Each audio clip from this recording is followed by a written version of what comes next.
Hi folks, it's Glenn here with your practice calculations for the quiz. Quiz 2. You're not taking this quiz this week, you're taking it next week. This week you're taking the quiz 1, okay? Just to avoid confusion here. Now, how many, so these are the kinds of problems that you'll see on the quiz for next week. This is a symbol. Here I have the mass number, here I have the atomic number, and here I have the atomic symbol. However, there is no such atomic symbol as X. You're going to have to figure out what the correct atomic symbol is. See? What is the correct atomic symbol?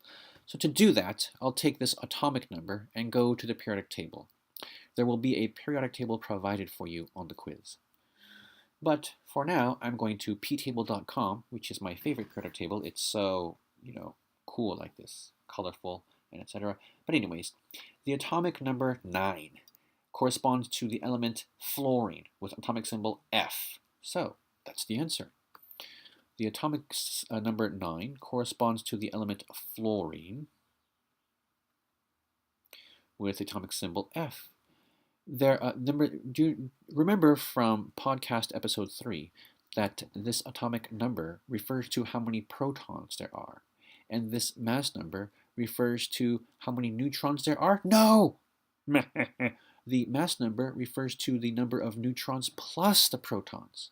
So if you want to get the neutrons, you have to do the mass number minus the atomic number. So 18 minus 9 is 9.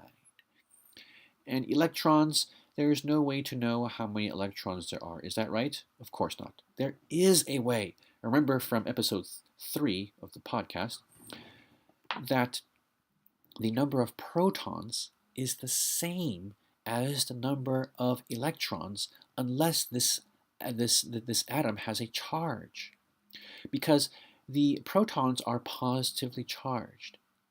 If no charge is written up here in the upper right corner, that means the charge is 0. In order for the charge to 0, well, there better be the same number of negative charges on the atom. So if you have 9 positive charges, the protons, there better be 9 negative charges, the electrons. So that's how you know. 9 electrons. This was an F, by the way. All right. For this one, how many protons? Well, there it is, 19. How many neutrons? Is it 40? No, it's 40 minus 19, of course. 21. You may use a scientific calculator on the quiz, but not a graphing calculator, not your phone's calculator, and not a calculator in the computer. Thank you. How many electrons? Well, there would be 19 electrons if this didn't have a charge, but it does have a charge. So that this charge 1 plus, it means that there's one more proton than electrons. There's one more of the positive charges than the negative charges. So if there's one more proton than electrons, there must be 18 electrons. Would you like to verify that? Let's see. Protons are positively charged, so 19 positive charges plus 18 negative charges. Does this equal a positive 1 charge? Yes, it does. So that's good. What is the correct atomic symbol? I go to the periodic table and look for number 19, and I see it is K, or potassium. The correct atomic symbol is K, and the element is potassium. This is an isotope of potassium, potassium-40. It is radioactive. There's so much potassium in a banana that, and 1% or so, or some small percentage of all the potassium in the universe exists as potassium-40. So since this is radioactive, that means that every banana is slightly radioactive. It's slightly more radioactive than the rest of your body. You can actually detect that slight radioactivity because of the potassium-40 in a banana using any radiation counter, such as a Geiger counter or something like that. You can also, and even better, detect the radiation from potassium-40 in potassium supplement pills, if you should happen to have some potassium supplement pills. All right, so here we are. The next problem, how many moles of iron are there in 42 kilograms of iron? This is a calculation problem. So I'll start by writing down the data in the problem. 42 kilograms of iron. Now, how can I turn that into, wait, what do I want here? I want moles. How do I turn kilograms into moles? Well, I know that I can turn grams into moles using the periodic table, because 1 mole of iron atoms weighs 55.845 grams. This is the mass of 1 mole of iron atoms in grams. I think this is in podcast episode 4, or perhaps 5. I think it's 4. So, first I need to change this to grams. So, I know that in 1 kilogram of iron, there are 1,000 grams of iron. Okay? That means, can I change color here? Yeah. Yes, let me get some red. So the kilograms of iron here can cancel. That's why kilograms are on the bottom and grams are on top. If I wanted grams on the bottom, it would be 1,000 grams of iron on the bottom and a kilogram of iron on top. But that's not what I want because I want to cancel. Okay, let's change back to black. Now I have grams of iron. Is that what I wanted? No, I wanted moles of iron. So I'm going to have to figure out what I can write here for grams of iron on the bottom and moles of iron on top. Well, you just heard me say it a moment ago, right? Here on the periodic table, you could see right here there's a, whoa, sorry about that. You could see right here, there's iron, 55.845. This means that 55.845 grams of iron are in 1 mole of iron. So I go back here and I say that I dutifully copy down 55.845 grams of iron are in 1 mole of iron. Does that do the canceling that I want to happen here? Grams of iron cancels with grams of iron. That's great. The only units left standing here are the moles of iron. Is that what I wanted? Yes, moles of iron. So that's perfect. I'm going to take this to my calculator and I'm going to do 42 times 1,000 divided by 55.845. This was a 4, by the way. Thank you. 42 times 1,000 divided by 55.845. Here we are. 42 times 1,000 divided by 55.845. And I get 752.08. 752. Is that the correct answer? Of course not. 752 moles of iron. Is that the correct answer? Of course not. How many significant figures do you see here? 1, 2. I have a whole bunch of significant figures here. This is a definition, so it has an infinite number. You don't count these significant figures. This is also a definition. You don't count that. So 1, 2 figures. That means this needs to have 1, 2. So the correct answer is 750 moles of iron. Watch out for those significant figures. Okay? Good. Let's see. How many atoms of hydrogen are in 5.2 moles of ammonia, NH3? Ooh, I forgot to make this a subscript. This should say NH3 like that. Sorry. Okay, so let's see. There are 3 hydrogens in one of these. So actually, just calm down. I'm just going to write down the data first. So I write down 5.2 moles of NH3. All right. Now, what did I want here? I wanted atoms of hydrogen. All right. Well, first let's figure out if you have 5.2 moles of hydrogen, how many? If you have 5.2 moles of ammonia, how many moles of hydrogen is that? So I could see just by looking at this formula that in 1 mole of ammonia, I've got 3 moles of hydrogen atoms. Why would I do that step? I do that step for only one reason. It is to cancel out the moles of ammonia. So now we have moles of hydrogen. Is that what I want in this problem? What are how many atoms of hydrogen? No, I don't want moles. I want atoms. Okay. Now, this number is a number you don't have to memorize. It's given on the quiz. How many atoms are in this mole? In 1 mole of hydrogen atoms, there are 6.022 times 10 to the 23rd atoms of hydrogen. That's how many atoms of hydrogen there are in a mole of hydrogen. Remember, a mole is just like a dozen or a pair.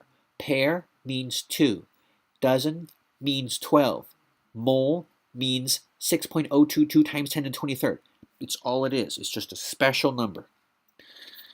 All right, now, can I cancel anything here? Anything juicy? Ooh, this is juicy. Moles of hydrogen, moles of hydrogen. Now all the units are gone except for atoms of hydrogen. Is that what I wanted? Yes, atoms of hydrogen. So, this equals that times that times that divided by, well, that's a 1 and that's a 1, so I don't care. So it's this times this times this. Let's do it. On the old calculator Ito, 5.2 times 3 times 6.022.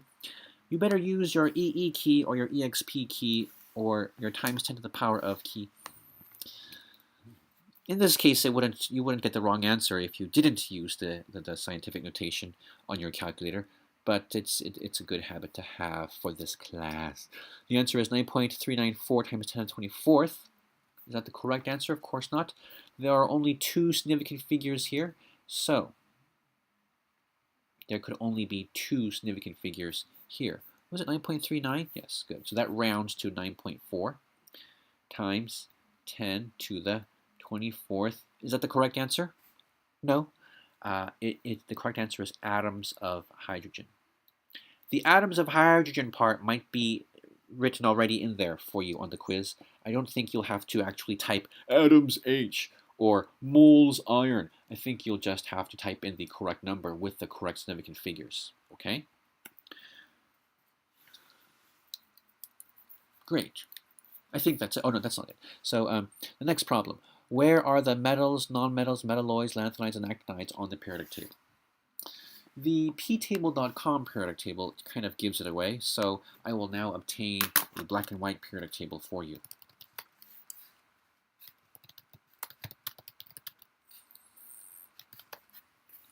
Here's a nice black and white periodic table for you. Oh, that's not black and white. Okay. Here's a nice black and white periodic table for you.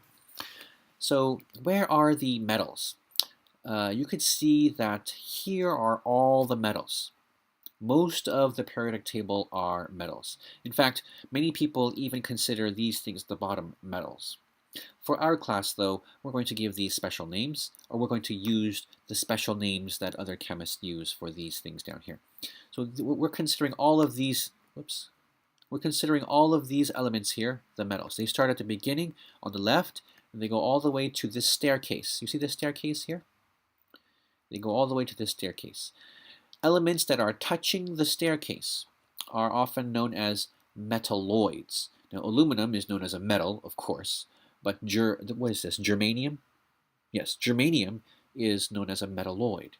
Antimony is also known as a metalloid. Silicon, arsenic, these are known as metalloids because they are like metals in some ways. You know, shiny, can conduct electricity, can conduct heat, but they're like non-metals in other ways. You know, like brittle.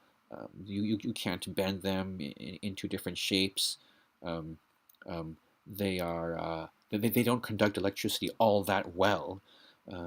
So I think I mentioned these things in episode 4 or perhaps 5 of the podcast. Nonmetals are all these things out here. Things on the right, things above this staircase pattern, such as carbon, nitrogen, oxygen, and fluorine. These are these are nonmetals. Now the lanthanides are this row right here. These are the lanthanides. The actinides is this row right here. These are the actinides. Well, the lanthanides are called lanthanides because they start with lanthanum, this element right here. The actinides are called actinides because they start with actinium, which is this element right here. Collectively, the lanthanides and the actinides are known as the rare earth elements. Some people call these the rare earth metals. They call them that because these are very heavy and they are rare. But they're not I mean, they're rare in nature. They're not rare to you and me. Why? Because our cell phones contain several of these elements because these happen to be great at shining certain colors of light. Unless your cell phone is a very fancy organic LED cell phone, unless your cell phone has one of the fancy organic LED displays, probably there's a little bit of samarium for the red pixels or something like that. I'm not sure which of these elements produce which color when um, mixed in with silicon or germanium or something, but these are often useful for plasma screen TVs or slightly older style cell phone displays.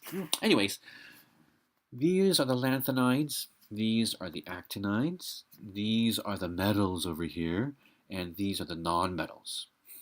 It's nice to be aware that some of these things that touch the staircase, such as silicon and germanium, are metalloids, but that is not going to be on the quiz. It's just going to be, you're just going to have to know where the nonmetals are, where the metals are, where the lanthanides are, and where the actinides are. That's it. Now, what is this? Convert 37 degrees Celsius to Kelvin. I think you already know how to do that. I mean, you just add 273. In this case, the answer is going to be 310. Remember that the Kelvin is always going to be a higher number than the Celsius. And if the Celsius is negative, the Kelvin is going to be positive. And that's it for the quiz practice. Thank you for watching. Good work.